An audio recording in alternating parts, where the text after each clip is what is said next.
हाँ जी, good afternoon all of you बच्चा party and welcome again to our physics class बच्चा students. आज हमारे पास है पोटेंशियोमीटर और डाउट सेशन भी हम लेने वाले हैं। तो वो डाउट सेशन हमारा रहेगा उस असाइनमेंट पे बेस रहेगा जो हमने लास्ट टाइम आपको प्रोवाइड किया था। ठीक है, लास्ट टाइम जो हमने आपको प्रोवाइड किया था असाइनमेंट उस पे रहेगा आपका डाउट सेशन। उसमें जितने भी डाउट्स रहेंगे वो हम आपके शेयर कर लेते हैं। ठीक है, और उसके बाद हम पढ़ेंगे पोटेंशियोमीटर को कि क्या है पोटेंशियोमीटर, इसकी वर्किंग, और इस पे न्यूमेरिकल भी हमें बहुत ज्यादा करने होंगे। ठीक है, बहुत अच्छे अच्छे न्यूमेरिकल्स इस पे बनने वाले हैं, तो वो न्यूमेरिकल भी हम बिल्कुल भी इग्नोर नहीं कर सकते। तो सबसे पहले मैं स्टार्ट करता हूं उस असाइनमेंट से जो लास्ट टाइम हमने लिया था, और उस असाइनमेंट का क्वेश्चन नंबर 9 मुझे बताया गया है कि सर 9, क्वेश्चन नंबर 9 में मुझे डाउट है, या क्वेश्चन नंबर इससे पहले किसी और बच्चे का भी है भाई कोई क्वेश्चन? अगर है तो प्लीज बता दो। हाँ जी, बोलो बेटा, किसी बच्चे का और कोई क्वेश्चन है तो देखो जी। क्वेश्चन नंबर 9 में क्या है हमारे पास, देखो यहाँ पे कहता है in the circuit given in the figure E, F, G and H are cell of E, F, G, H are the cell of EMF। E की है 1 वोल्ट, 1 वोल्ट है इसका EMF, और F का है 2 वोल्ट,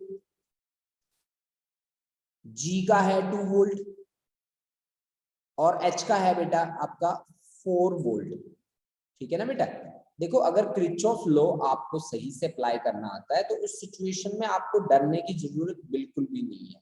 ठीक है, दविंदर ने कहा है 16, क्वेश्चन नंबर 16 भी मेरा डाउट है सर। चलो कोई बात नहीं, वो हम ले लेंगे बेटा। देखो बेटा, अब आपने क्या करना है कि विद इंटरनल रेजिस्टेंस 1, 2, 2 एंड 1, यानी कि इसका है इंटरनल रेजिस्टेंस 1 ओम, इसका इंटरनल रेजिस्टेंस है 2 ओम, 1, 2, 2, इसका भी 2 ओम इंटरनल रेजिस्टेंस है, और इसका रेजिस्टेंस है 1 ohm. Calculate the potential difference between D and B. आपको डी एंड बी के बीच पोटेंशियल डिफरेंस आपको कैलकुलेट करना है। सबसे पहला टारगेट आपका है ये कि आपको पोटेंशियल डिफरेंस कैलकुलेट करना है। ठीक है, तो अब देखो, अब हम मान लेते हैं कि कुछ किस तरह से हम करंट का फ्लो करवाते हैं। देखिए, मान लीजिए कि यहाँ पे इस डायग्राम को थोड़ा सा मुझे जूम करना पड़ेगा।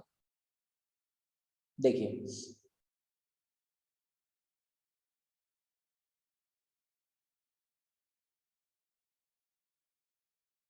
मुझे निकालना है potential difference between B and D. थोड़ा सा और जूम कर देते हैं इसको।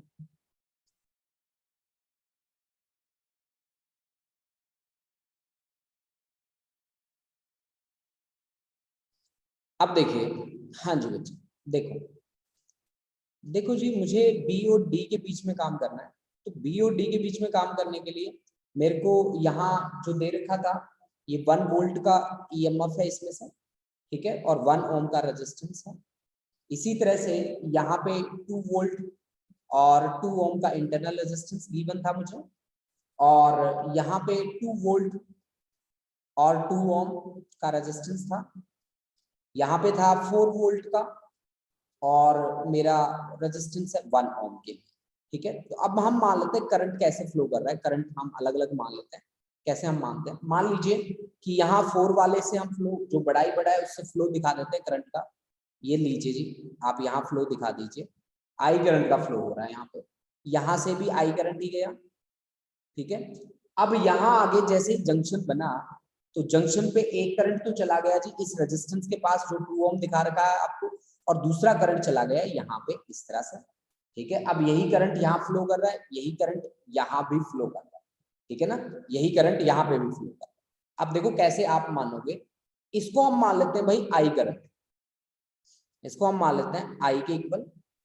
ठीक है, अब यहां से इसके पास यहाँ आगे करंट डिवाइड हो गया, इसके पास चला गया I1, और ये हो गया आपका I minus I1, I minus I1, ठीक है। तो यहाँ पे भी I माइनस I1 करंट का ही फ्लो हो रहा है, I माइनस I1, ठीक है। तो ये करंट यहाँ से फ्लो कर रहा है। अब देखो जी, यहाँ पे हम किरचॉफ लूप लॉ का यूज कर सकते हैं बहुत ही आसानी से, और लूप लॉ का यूज करके हम इसका कोई ना कोई सॉल्यूशन आपके सामने रखते हैं। तो सबसे पहले हम ले लेते हैं ए बी, यहाँ पे दो बन रहे हैं मेरे पास, एक ये लूप ले लो, एक ये लूप ले लो, और एक कंप्लीट भी लेके देख लेना, क्या आप पता आपके पास कोई ना कोई रिजल्ट बन जाए, ठीक है। चलो जी चलते हैं। देखो जी, यहाँ इसमें जो रेजिस्टेंस है वो है 2 ओम, ध्यान रहे, और यहाँ पे जो रेजिस्टेंस है वो है 1 ओम, और यहाँ जो रेजिस्टेंस है वो है 2 ओम, ठीक है। तो सबसे पहले मैं ले रहा हूँ ए से बी जाऊंगा, बी से डी, डी से ए, या आप कोई भी चूज कर सकते हैं, बी से डी, डी से ए से बी, आपको जो लूप लेना हो वो ले लीजिए, ठीक है। तो मैं जाऊंगा ए से लेकर बी तक, बी से लेकर मैं जाऊंगा डी, और डी से मैं जाऊंगा ए से बी, बी से डी, डी से ए से बी जब मैं जा रहा हूं तो करंट कितना है, करंट है मेरा I माइनस I1, करंट की डायरेक्शन में मैं जा रहा हूँ, बिल्कुल करंट की डायरेक्शन में जा रहा हूँ, तो I माइनस I1 की यही डायरेक्शन है, ठीक है जी। रेजिस्टेंस कितना है 1 ओम, तो 1 से मल्टीप्लाई कर दो, तो I माइनस I1 इंटू 1। अब मैं यहां से यहां, करंट की डायरेक्शन कहाँ है, ऊपर की तरफ, तो माइनस करो, रेजिस्टेंस कितना है 2, करंट कितना है I1, तो करंट इंटू रेजिस्टेंस, ठीक है। अब मैं यहां से D से A की ओर, D से A की ओर करंट की डायरेक्शन में, तो मैं ले लूंगा plus I minus I1 into resistance कितना है, रेजिस्टेंस है 2 ओम, तो 2 से मल्टीप्लाई कर दो, and that is equal to, अब देखो मैं यहां से यहां गया तो मैं प्लस से माइनस की ओर गया, प्लस से माइनस की ओर गया तो मेरा ले लीजिए प्लस, प्लस से मैं माइनस की ओर गया, और यहां मैं माइनस से प्लस की ओर गया तो मेरे पास आ जाएगा -2, तो ये बन गया मेरे पास I माइनस I1 और -2I1 और +2I और -2I1, that is equal to -1, ठीक है। तो I कितना है यहाँ पे 1 और 2 3, तो 3I माइनस 1 2 3, 3 और 2 5, तो 5I1 that is equal to -1, ठीक है, दैट इज इक्वल टू -1, ठीक है। तो यहां से 3I माइनस 5I1, ठीक है, दैट इज इक्वल टू -1, क्योंकि मैं यहां से चला था कहां से, ए से बी, ए से बी मेरे पास था 1 वोल्ट, ठीक है, और बी से डी यहाँ पे मेरे पास था 2 वोल्ट, तो ये आया मेरा -3I minus 5I1 that is equal to -1, ठीक है। ये बात ध्यान रखना आप, ठीक है। देखिए प्लस से माइनस गया, अरे नहीं, ये मुझे प्लस से माइनस गया ना, तो प्लस से माइनस जाता हूँ तो उसको माइनस लेना होता है ना, हाँ माइनस से प्लस, इसको प्लस लेना होता है बेटा, सॉरी, इसको +1 कर लीजिए बेटा, +1, तो ये आ गया आपका इक्वेशन नंबर 1, ठीक है भाई। एक लूप लो हमने लगा दिया, अब दूसरा जो लूप बाकी बचा है मेरे पास वो मैं ले रहा हूं यहां से यहां, ये बी डी सी बी, यानी कि मैं बी से डी जाऊंगा, डी से मैं सी जाऊंगा, और सी से मैं बी तक जाऊंगा। ध्यान रहे कि वोल्टेज हमें, अगर मैं नेगेटिव से पॉजिटिव जा रहा हूं तो पॉजिटिव लेनी होती है वोल्टेज, ठीक है, पॉजिटिव वोल्टेज लेनी होती है, ये बात याद रखना भाई, मैंने पीछे भी इसमें मिस्टेक कर दी, ठीक है। अच्छा बी से जाओ डी, बी से डी जाओगे तो उल्टा चल रहे हो आप, करंट है आपका I1, रेजिस्टेंस है आपका 2, करंट इनटू रेजिस्टेंस उल्टा चले हो तो माइनस ले लिया मैंने। अब देखिए जी, यहाँ पे इसका रेजिस्टेंस कितना है 2 ओम, क्या मैं करंट की डायरेक्शन में चल रहा हूँ, नहीं, उल्टा कर चल रहा हूँ मैं, तो करंट कितना आया यहाँ पे I, ठीक है, I करंट आया, और रेजिस्टेंस कितना है 2, तो माइनस साइन मैंने लिया क्योंकि मैं करंट से उल्टा जा रहा हूँ। अब C से B फिर मैं उल्टा चला तो मैंने फिर माइनस ले लिया, तो मेरा करंट कितना है I, रेजिस्टेंस कितना है 1 ohm, I into 1 that is equal to, अब मैं यहां से यहां चला B से D, D से नेगेटिव से पॉजिटिव, पॉजिटिव पे खत्म हुआ, पॉजिटिव पे खत्म हुआ तो पॉजिटिव लो, ठीक है, ये पॉजिटिव से नेगेटिव तो ये आपका माइनस लो, -4 वोल्ट, यानी कि 2I1 plus 2I plus I that is equal to -2 होना था, +2 कर दिया मैंने क्योंकि नेगेटिव साइन कॉमन लिया है, तो ये -2 आता ना यहाँ पे, ठीक है, तो ये बन गया आपका 2i1 plus 3i that is equal to 2, 2i1 plus 3i that is equal to, ठीक है, that is equal to 2, equation number 6। अब देखो बेटा 1 एंड 2 से i और i1 की वैल्यूज आ गई हमारे पास। चलो जी देखो कैसे आएंगे, यहाँ पे है 3i तो ऊपर वाले में से माइनस कर दो, ठीक है, तो -5i1, ठीक है, और plus 3i that is equal to 1, ये इक्वेशन नंबर 1 है बेटा। और 2 में से 1 को सब्ट्रैक्ट कर दो तो ये हो गया प्लस, ये हो गया माइनस और ये हो गया माइनस, तो ये आ गया आपका 7i1 इज इक्वल टू 1। तो i1 की वैल्यू आ गई बेटा आपके पास 1/7 एम्पियर, ठीक है, i1 की वैल्यू आ गई 1/7 एम्पियर, ठीक है। अब i1 की वैल्यू आ गई तो i की भी निकाल ही दोगे आप, बिल्कुल निकाल देंगे जी। देखिए इक्वेशन 1 में देखिए कि 3i, ठीक है, -5i1, i1 की वैल्यू है 1/7 दैट इज इक्वल टू 1, तो 3i is equal to 1 plus 5/7 यानी कि 12/7, 12/7 that is equal to 3i, तो i इज इक्वल टू आ गया 4/7, 3 4 जा 12 होता है ना बेटा, तो 4/7 एम्पियर, ठीक है, तो i की वैल्यू आ गई बेटा 4/7 एम्पियर। अब पोटेंशियल डिफरेंस हमें निकालना है डी और बी के बीच में, डी और बी के बीच में पोटेंशियल डिफरेंस कैसे निकालेंगे बताओ। ये आपका इतना रेजिस्टेंस है, करंट फ्लो कर रहा है इसमें आई, तो V इज इक्वल टू क्या होता है आई आर, तो P D between D and B के बीच पोटेंशियल डिफरेंस कितना होगा, that is equal to V is equal to I R. I कितना है I1, ठीक है, रेजिस्टेंस कितना है 2, I1 की वैल्यू कितनी है देखो जी ध्यान से, I1 की वैल्यू 1/7, तो ये आ गया आपका 2/7 वोल्ट, 2/7 वोल्ट, बस दिस इज द आंसर, ठीक है। पोटेंशियल डिफरेंस आपके पास आ गया कितना 2/7 वोल्ट। हाँ जी समझ में आ गया बेटा, बच्चों फटाफट से बता दो बेटा मेरे को कितने बच्चों को समझ में आया। अमरवीर आ गया बेटा, चलो बहुत बढ़िया, बहुत बढ़िया, स्क्रीनशॉट ले लो बेटा इसका फटाफट से, स्क्रीनशॉट ले लो बेटा।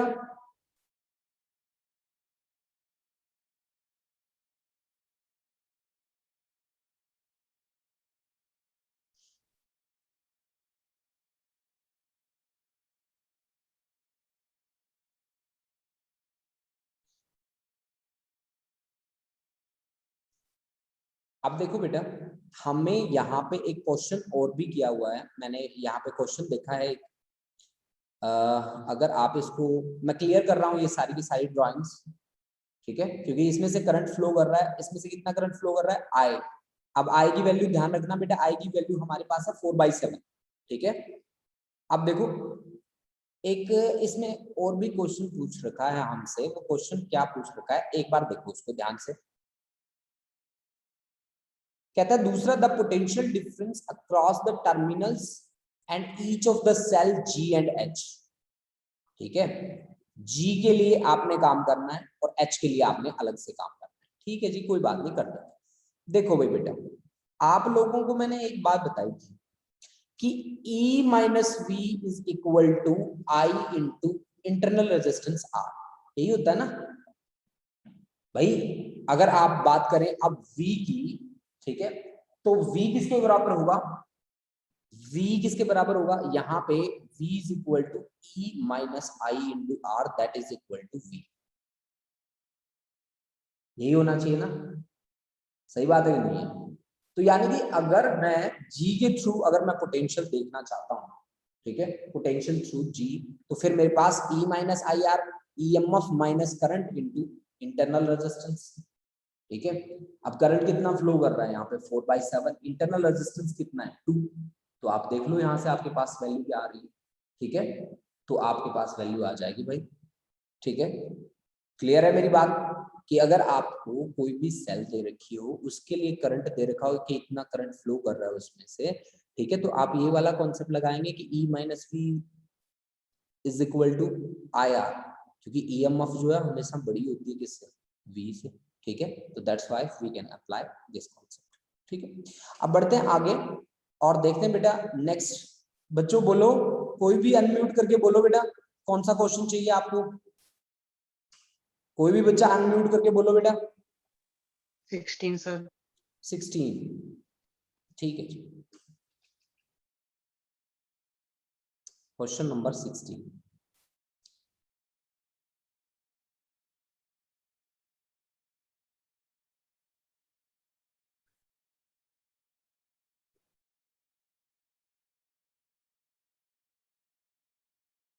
ऐसा ऐसा क्वेश्चन हमने किया था बेटा, आपको याद नहीं होगा, हमने ऐसा क्वेश्चन किया था, ठीक है। यही मतलब इसी का लगभग कॉपी था वो क्वेश्चन, ठीक है। चलो इसको सॉल्व करते हैं। कहते हैं कि find the value of unknown resistance x in the following circuit if no current flow through the arm AO. Also calculate the current drawn by the circuit from the battery of EMF 6 volt and negligible internal resistance. And negligible internal resistance. और उसका internal resistance क्या है बेटा? Negligible. तो यहाँ पे एक बात आपको क्लियर पता चल रही है कि जहां इसने बात बोली कि no current flow through the, तो इसका मतलब है वो बैलेंस्ड है, वो पोजीशन कैसी है? बैलेंस पोजीशन है, वो बैलेंस पोजीशन की बात कर रहा है, ठीक है ना। इसने जब ये कहा कि आर्म एओ से कोई करंट फ्लो नहीं कर रहा, तो इसका मतलब है पोजीशन कैसी है? बैलेंस्ड है। देखो भाई यहाँ इसकी स्टेटमेंट में क्लियर लिखा है कि एओ से कोई करंट फ्लो नहीं कर रहा, इससे कोई करंट फ्लो नहीं कर रहा, तो इसका मतलब ये और ये इनकी रेशियो के बराबर होनी चाहिए, सही बात है। व्हेन ब्रीज इज बैलेंस्ड, ठीक है, कि आर्म एओ से कोई करंट फ्लो नहीं करता, तो इसका मतलब क्या हुआ कि अब ये दोनों के दोनों सीरीज में आ गए, ठीक है, और ये दोनों के दोनों सीरीज में आ गए। तो आप इसको इजीली सॉल्व कर सकते हो, आप कह सकते हो कि 2 इसके डिवाइड बाय ये होता है ना, हाँ 2 बाय एक्स पी क्यू, हाँ P by Q is equal to R by S, 2 by x is equal to 3 by 6। if no current flow through the arm AO then 2 by x is equal to 3 by 6, यानी कि ये आ गया 2, तो x is equal to आ गया आपके पास 4 ओम। x is equal to कितना आ गया बेटा? 4 ओम। अब आप एक चीज देखो बेटा कि आपका जो टोटल रेजिस्टेंस है वो कितना आएगा। ये ऊपर वाला पूरा का पूरा, जैसे कि आपके पास एक रेजिस्टेंस था 2 ओम, ठीक है, अब 2 ओम और दूसरा रेजिस्टेंस है आपके पास कितना? 4 ओम। x की वैल्यू कितनी आई है? 4 ओम, 4 ओम, और डिवाइड बाय ये पैरेलल में है, सॉरी 3 ओम, और दूसरा है आपके पास 6 ओम, 6 ओम। ये अब ये पूरा का पूरा सिस्टम किससे कनेक्ट है? बी और सी से कनेक्ट है, और बी और सी के बीच में क्या लगा है? एक लगी है बैटरी, एक लगा है आपका रजिस्टर, ठीक है। ये रजिस्टर है 2.4 ओम के इक्वल, ठीक है, ये रजिस्टर है आपका 2.4 ओम के इक्वल, ठीक है, और यहां इसको कनेक्ट कर दो ऐसे, ठीक है, और ये बैटरी है 6 वोल्ट, तो ये 2 + 4 6 और 9, तो 6 × 9 डिवाइड बाय 15। आपको पता है ना कि ये इसका रिजल्टेंट कितना बनेगा? 6 बनेगा, 4 + 2 6 और 3 + 6 9। अब दोनों के दोनों पैरेलल में होंगे, पैरेलल में इस तरह से सॉल्व करेंगे, तो 3 × 2 = 6, 3 × 5 = यानी कि 9 × 2 = 18, 18 डिवाइड बाय 5, तो 5 × 3 = 15 और 6 3.6 ओम आ गया। अब 3.6 ओम कैसे लगा ये रजिस्टर? अब 3.6 ओम तो यहां से आया बेटा, 3.6 ओम। अच्छा, यहाँ पे लगी है एक 6 वोल्ट की बैटरी, और यहाँ एक लगाया रजिस्टर 2.4।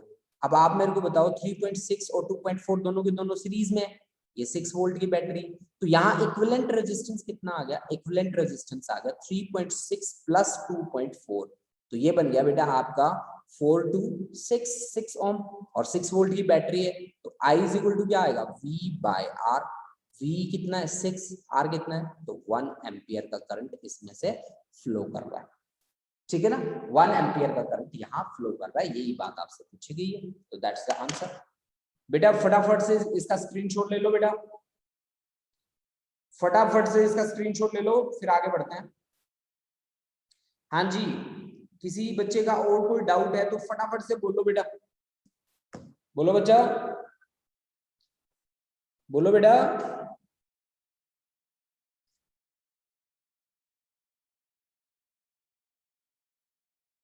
हाँ जी, किसी बच्चे का डाउट है तो बोल दो भाई। अमरवीर, कोई डाउट है बेटा? सर हाँ जी, मेरा 9th और 16 था, वो आपने करवा दिया है। अच्छा ठीक है जी, ठीक है। अच्छा, और किसने किया है? महक, महक तुमने असाइनमेंट सॉल्व करी है बेटा? बताओ कोई और डाउट है तो। नो सर 90 था वो। चलो ठीक है बच्चा, ठीक है। चलो अब हम आज का जो हमारा टारगेटेड है वो हम लेते हैं। ठीक है, टारगेटेड मेरा है पोटेंशियोमीटर। पोटेंशियोमीटर मेरा टारगेटेड आर्टिकल है जो आज मुझे आप लोगों के सामने प्रेजेंट करना है, जिसे हम यहाँ पे सॉल्व करेंगे, या यूं कहिए कि उसके बारे में हम पढ़ेंगे। ठीक है, तो चलिए बच्चा पार्टी, हम टाइम वेस्ट नहीं करते और स्टार्ट करते हैं पोटेंशियोमीटर का आर्टिकल की क्या है पोटेंशियोमीटर। पोटेंशियोमीटर एक ऐसी डिवाइस का नाम है जिसका यूज है एक तो दो सेल, किन्हीं भी दो सेल की ईएमएफ को कंपेयर करने का काम करता है, और internal resistance of a cell को फाइंड करने का काम करता है।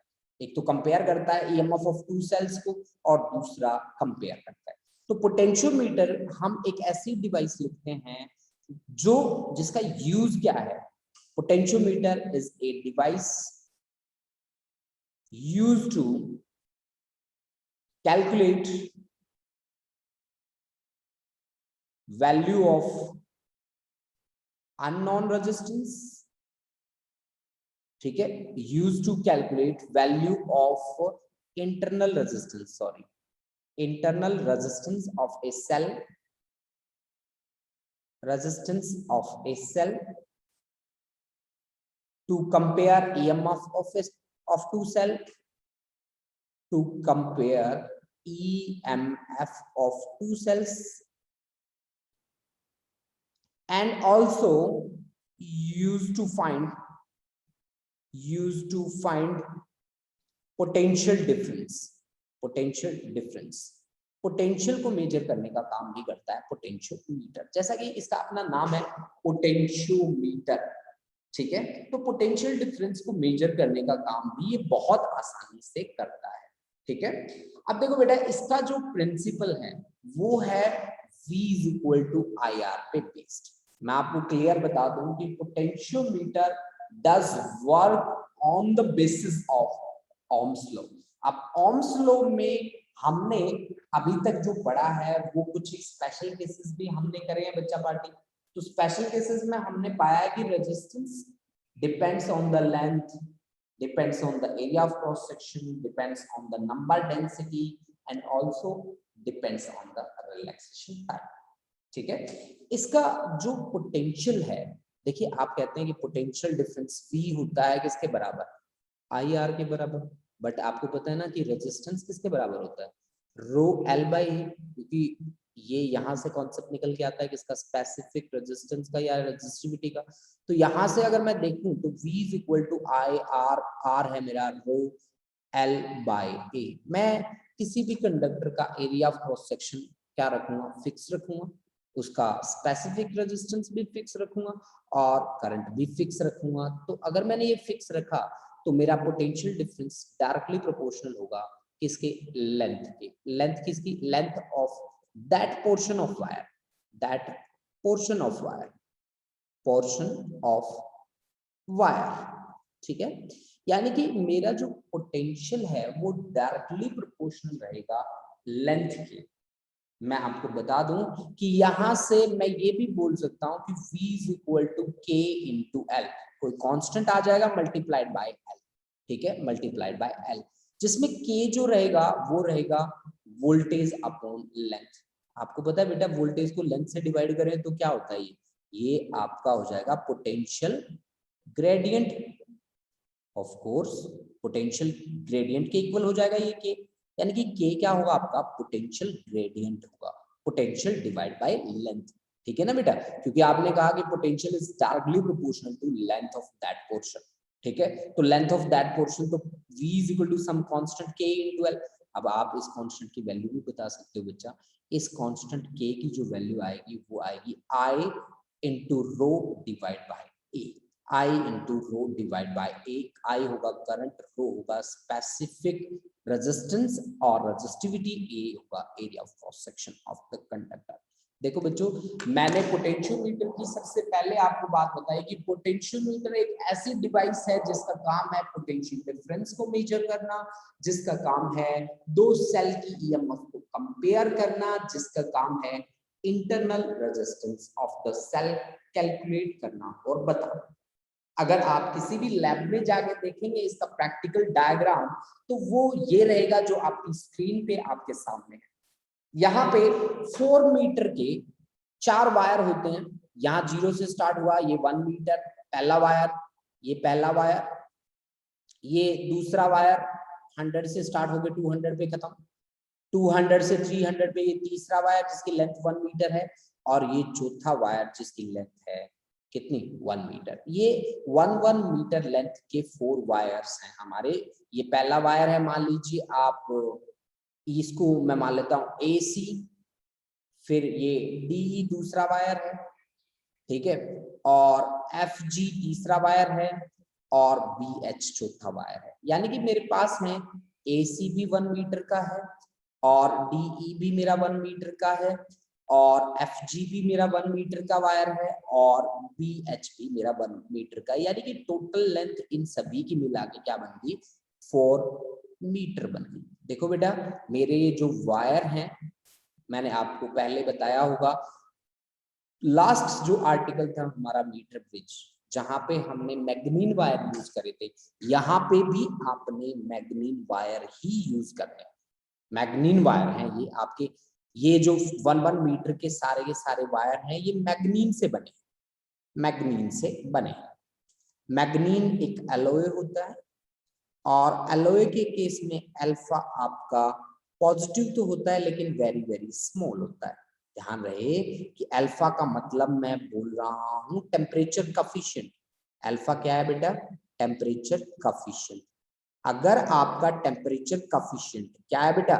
पॉजिटिव है, वेरी वेरी स्मॉल है, तो इसका मतलब है कि RT is equal to R naught. Resistance at T degree Celsius temperature is equal to resistance at 0 degree Celsius temperature. इसका मतलब ये है बेटा कि ये जो मैग्नीन वाले वायर है ना, उनकी टेम्परेचर पे डिपेंडेंसी बिल्कुल भी नहीं होती। ये बात आप याद रखिए कि इनका टेम्परेचर कॉफिशिएंट जो होता है वो बहुत स्मॉल होता है, ठीक है। हालांकि पॉजिटिव वैल्यू होती है उसकी कोई बात नहीं, लेकिन बहुत स्मॉल होता है तो अपन नेग्लेक्ट कर देते हैं, तो resistance at T degree Celsius temperature is equal to resistance at 0 degree Celsius temperature. अब ये जो स्ट्रिप्स हैं यहाँ पे जो आपको नजर आ रही है, ये वाली स्ट्रिप्स, ये वाली, ये जो स्ट्रिप है ये वाली, ठीक है, ये वाली और ये वाली स्ट्रिप, यहाँ पे भी स्ट्रिप लगी हुई है बेटा, और यहाँ पे भी स्ट्रिप लगी हुई है। ये है बेटा thick copper strips, thick copper strips, copper strips.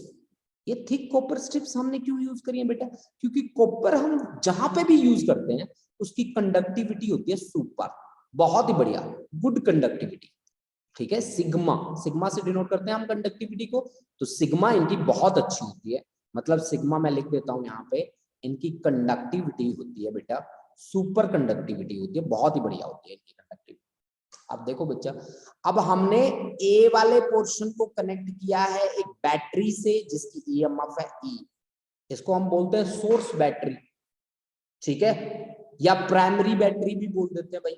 आपके जो न्यूमेरिकल्स आएंगे उसमें सोर्स बैटरी लिखा होगा, ठीक है, या ड्राइवर सेल भी बोलते हैं भाई इसको, बहुत जगह इसको ड्राइवर सेल भी बोल देते हैं। ये आपका ड्राइवर सेल है, या फिर आपकी सोर्स बैटरी है, या फिर कई जगह पे प्राइमरी बैटरी भी बोल देते हैं इसको, प्राइमरी, ठीक है। अब दूसरा देखो जी, अब यहाँ पे लगा एमीटर। एमीटर कैसे करंट को मेजर करता है? गैल्वेनोमीटर तो बिल्कुल स्मॉल को करता है, लेकिन एमीटर बड़े करंट को मेजर करता है, ठीक है, बड़े करंट को मेजर करता है।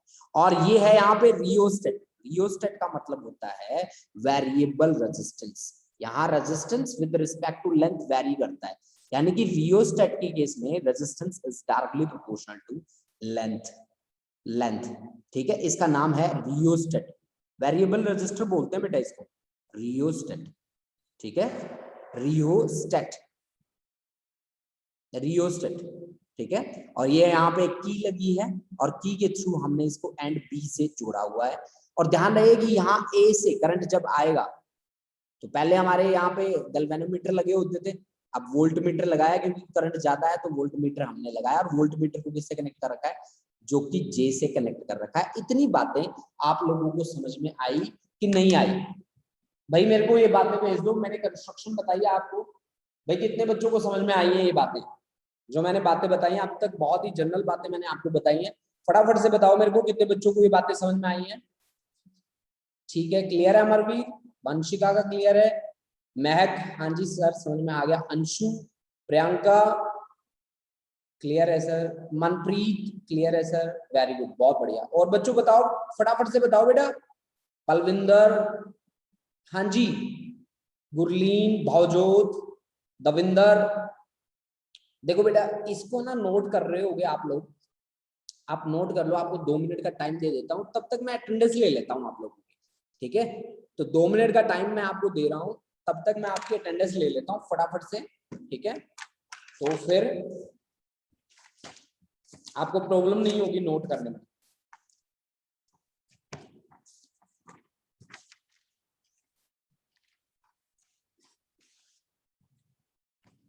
हाँ जी, अमरवीर, अमरवीर के बाद अंशु पठानिया, अंशु के बाद भारती, भारती के बाद भवजोत कौर, भवजोत कौर के बाद चिराग, चिराग भल्ला, दविंदर सिंह, दविंदर सिंह के बाद गुरलीन कौर, गुरलीन कौर के बाद गुरलीन सिंह, गुरलीन सिंह, हरकमलप्रीत सिंह, हरकमलप्रीत सिंह के बाद हरकिरत कौर, हरकिरत के बाद हर्षित शोंकला,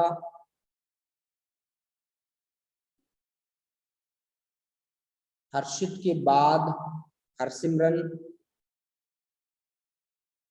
हरसिमरन के बाद खुशदीप, खुशदीप के बाद खुशविंदर, मनप्रीत कौर, मनवीर, मनवीर के बाद है जी, मनवीर के बाद महक, महक के बाद पलविंदर सिंह, उसके बाद पवन, उसके बाद प्रियंका, प्रियंका के बाद रमन, रमन के बाद सिमरन, सिमरनप्रीत कौर, सिमरनप्रीत के बाद सुखलीन कौर, सुखलीन कौर के बाद वंशिका। आज डेट है जी 8/5/21, ठीक है जी? अच्छा जी, अटेंडेंस हो गई अब तक सभी बच्चों ने मेरे ख्याल से नोट भी कर लिया होगा, ठीक है? हाँ जी, चलो जी, यानी कि ये सभी बच्चों को क्लियर हो चुका है कि सर हमें समझ में आ गया, सभी बच्चे कह रहे हैं, ठीक है जी। अब बढ़ते हैं जी आगे, मैं क्लियर कर रहा हूँ सारी की सारी ड्राइंग्स और आगे बढ़ रहा हूँ। देखो जी, देखो जी, मैंने बात करी कि potential is directly proportional to length of that portion, V is directly proportional to L, मैंने ये बात करी, ठीक है ना जी? तो अब V is directly proportional to L, इस बात को आगे बढ़ाते हैं जी, ठीक है? कि potential is directly proportional to length, ठीक है ना? तो यानी कि अगर मैं ग्राफिकल प्रेजेंटेशन देना चाहूँ V और L की, तो कुछ इस तरह से रहेगा मेरे पास, V is directly proportional to L, ठीक है? अब अगर मैं V/L देखूं तो वो मेरा पोटेंशियल ग्रेडियंट होगा, तो V/L किसके बराबर होगा? स्लोप के बराबर होगा। भाई मान लो आपको पोटेंशियोमीटर में स्लोप जो है वो दे दिया, आपको 45 डिग्री दे दिया, और आपसे पूछा कि पोटेंशियल ग्रेडियंट कितना होगा, तो पोटेंशियल ग्रेडियंट क्या होगा बताओ आप मेरे को? पोटेंशियल ग्रेडियंट आपका होगा tan थीटा के बराबर, टेंजेंट थीटा के बराबर। तो टेंजेंट थीटा, टेंजेंट थीटा का आपके पास किसके इक्वल होगा? टेंजेंट थीटा आपको मैंने दे रखा है 45 डिग्री, 45 डिग्री की वैल्यू कितनी होती है? 1। तो आपका पोटेंशियल ग्रेडियंट V/L की वैल्यू कितनी आ गई बेटा? 1 के बराबर आ गई। यानी कि आप यहाँ पे कुछ इस तरह से भी काम कर सकते हैं, इस तरह से भी आप काम कर सकते हैं, ठीक है ना बेटा? अब बढ़ते हैं आगे कि सबसे पहले हमने कहा कि जी पोटेंशियोमीटर का यूज होता है कि ये दो सेल की ईएमएफ को कंपेयर करने का काम करता है। ठीक है, दो सेल की ईएमएफ को कंपेयर करने का काम करता है। देखो बच्चा, डायग्राम आप लोगों ने मेरे साथ साथ बना लेने हैं। डायग्राम यहाँ से आपने कॉपी करने मेरे साथ ही लगे। तो सबसे पहले आप बनाएंगे इसका diagram, comparison of EMF of two cells का। ठीक है, डायग्राम जैसे ही बन जाएगा सभी बच्चे मेरे को बताएंगे, उसके बाद हम आगे चलेंगे भाई। ठीक है, तो सभी बच्चे डायग्राम बनाएंगे, नीट एंड क्लीन डायग्राम बनाना है आपने, बहुत ही अच्छा सा डायग्राम बनाना है। ठीक है, हमारे पास आर्टिकल है comparison of EMFs using potentiometer, using potentiometer. ठीक है, तो कंपैरिजन हमें करना है यहाँ पे। ठीक है, वो कंपैरिजन मैं आपको दिखाऊंगा कि कैसे आपने कंपैरिजन किया। ठीक है, मैं आपको बताऊंगा कि वो कंपैरिजन कैसे हुआ। ठीक है, तो सारी बातें मुझे बतानी है। पहले आप डायग्राम बना लो सभी बच्चे फटाफट से। ठीक है, 2 मिनट का टाइम है बेटा आपके पास।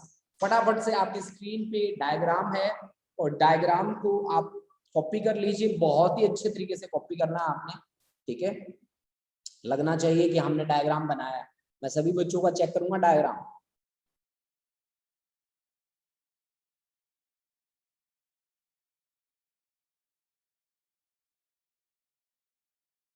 हाँ जी,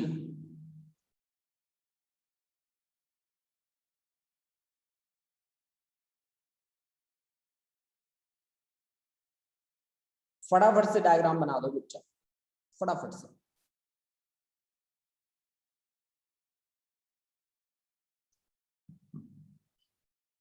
जैसे ही डायग्राम बने मुझे बता देना बेटा।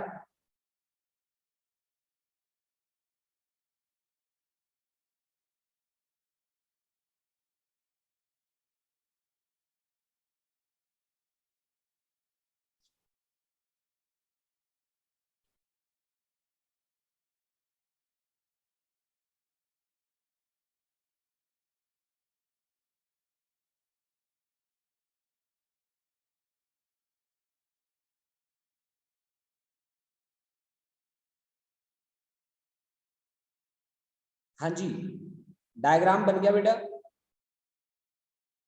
इसका स्क्रीनशॉट ले लो बच्चा फटाफट से। ठीक है, स्क्रीनशॉट ले लो बेटा।